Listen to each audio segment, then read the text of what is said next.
A'udzu billahi minasyaitonir rajim.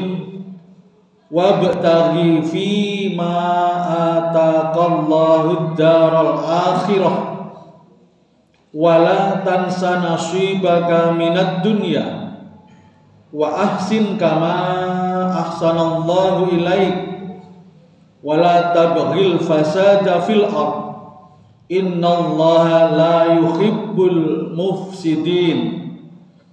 Shadaqallahul azim. Jamaah Jum'ah rahimahullah, sebagai manusia yang beriman, kita harus selalu ingat dan menyadari tujuan kehidupan kita yang sesungguhnya, yaitu kehidupan akhirat. Jangan sampai keindahan dunia melupakan kita akan tujuan kehidupan yang sesungguhnya. Sebagaimana sudah diingatkan dalam surat Qasas ayat 77 yang saya bacakan di awal khutbah, artinya adalah, dan carilah negeri akhirat dengan apa yang telah dianugerahkan Allah kepadamu, tetapi janganlah kamu melupakan bagianmu di dunia, dan berbuat baiklah sebagaimana Allah telah berbuat baik kepadamu, dan janganlah kamu berbuat kerusakan di bumi. Sungguh Allah tidak menyukai orang-orang yang berbuat kerusakan.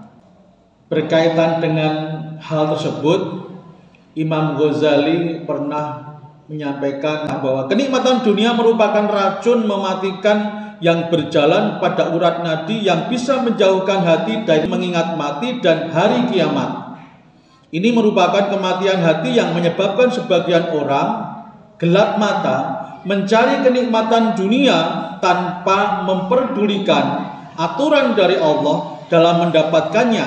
Dan ketika dia mendapatkan dunia, dia juga lupa menganggap bahwa dunia itu kekal dan bisa mengekalkan kejayaannya. Dalam surat Al-Humazah ayat 3 diperingatkan kita, yahsabu anna malahu akhlada. Banyak manusia yang mengira bahwa dunia, hartanya itu bisa mengekalkan kejayaannya. Semua yang di dunia itu pasti akan lenyap. Tapi harus kita manfaatkan sebaik-baiknya. Karena apa yang kita dapatkan di akhirat adalah ditentukan dengan apa yang kita lakukan di dunia. Dunia itu singkat. Dunia itu pendek.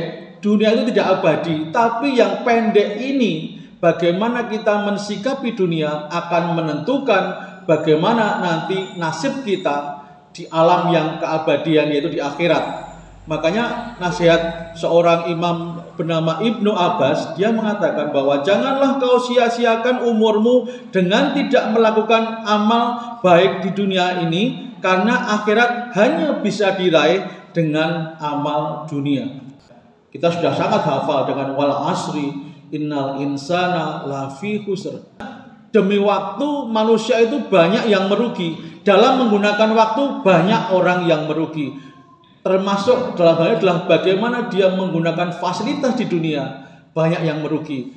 Harusnya kita apapun yang kita dapatkan di dunia ini, kita jadikan bernilai ukhrawi, bernilai akhirat. Ketika kita mendapatkan harta, ada hal-hal yang harus kita gunakan untuk kepentingan akhirat.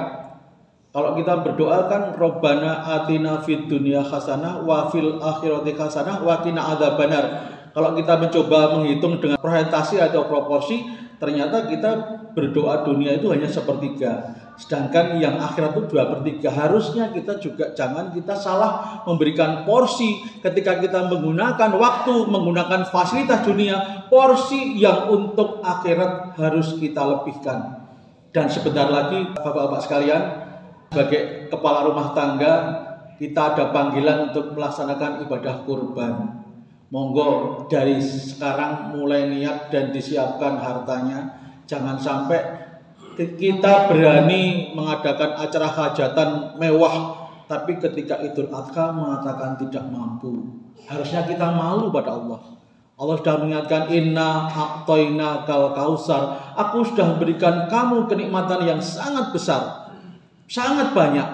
Dan Allah memerintahkan dengan kenikmatan itu dua hal. Fasholli li rabbika wanhar. Jadi monggo bapak-bapak ini selaku pimpinan keluarga, jangan sampai keluarga panjenengan dicap yang tidak bersyukur dengan nikmat karena tidak mau melaksanakan ibadah kurban. Dan seperti ibadah kurban dan yang lain, harta itu memang harus kita prioritaskan. Ketika kita membuat anggaran di rumah tangga, berkorban, bersedekah, kemudian kita haji, umroh dan sebagainya yang menggunakan harta, harus kita anggarkan. Jangan hanya anggaran sisa. Justru harus kita adakan secara khusus. Kalau kita ingin dicap oleh Allah hamba yang bersyukur dan kita hamba yang cerdas karena kita berpikir untuk kepentingan kehidupan yang panjang.